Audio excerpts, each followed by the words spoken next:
দীর্ঘ 20-25 বছর চলে গেছে, কিন্তু কোন ধরনের উন্নয়ন হয় নাই। এই বঞ্চিত বৃহত্তর অরণ্যাচলের সংগ্রামী নেতৃবৃন্দ, আপনাদেরকে বলতে চাই, দীর্ঘ 17 বছর এই ফ্যাসিবাদের বিরুদ্ধে আপনারা সংগ্রাম করেছেন। এই ফ্যাসিবাদ কি করেছে? এই ফ্যাসিবাদ আমাদের ভোটাধিকার কেড়ে নিয়েছে। এই ফ্যাসিবাদ আমাদের রাজনৈতিক অধিকার কেড়ে নিয়েছে। এই ফ্যাসিবাদ, এই স্বৈরাচারী আওয়ামী লীগ আমাদের সাংবিধানিক অধিকার কেড়ে নিয়েছে। আমাদের সাংবিধানিক অধিকার এই আওয়ামী লীগ, এই ফ্যাসিবাদ কেড়ে নিয়েছে। আমরা বিশ্বাস করি এবার নিয়মতান্ত্রিক পদ্ধতিতে নির্বাচন অনুষ্ঠিত হবে, আর ভোটাধিকারের মাধ্যমে আমাদের গণতান্ত্রিক রাষ্ট্র, গণতান্ত্রিক অধিকার আবার ফিরত পাব। সেই আশাবাদ, সেই প্রত্যাশা আমরা প্রত্যেকেই লালন করি।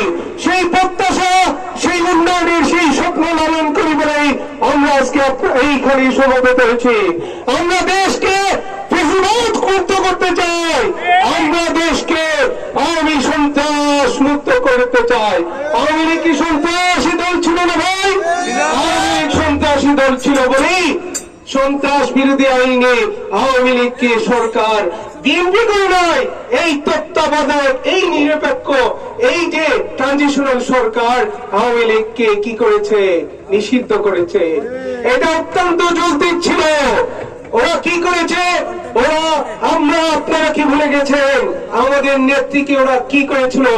একটি স্বেচ্ছাসেবী কারাগার, যে কারাগার সবার জন্য বান্ডান খালি করে দেওয়া হয়েছিল, সেই কারাগারে আমাদের নেত্রীকে একা বলে সেখানে বন্দী করে রেখেছিল।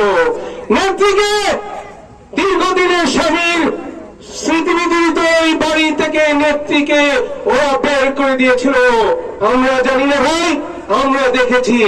আমরা কোনদিন আমাদের বুক ফেটে গিয়েছিল, আমরা এই নেতৃবৃন্দ কিছুই করতে পারি নাই।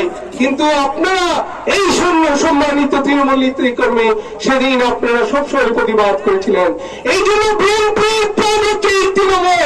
এই তৃণমূলকে সহযোগিতা করার জন্য, এই তৃণমূলকে সম্মান জানানোর জন্য, এই তৃণমূলকে শক্তিশালী করার জন্য, এই তৃণমূলের নেতৃত্বকে গতিশীল করার জন্য আজকে এই সুনামগঞ্জের সম্মানিত নেতৃবৃন্দ আপনাদের কাছে এসেছেন। শুধু একটি অ্যাসুরেন্স দেওয়ার জন্য, আপনাদের পাশে সুনামগঞ্জ যারা বিএনপির নেতৃবৃন্দ আছেন, সুনামগঞ্জ আমি আছি, আবুল মনসুর হোসেন আছেন, জাগামিন সাহেব আছেন, দীর্ঘদিনের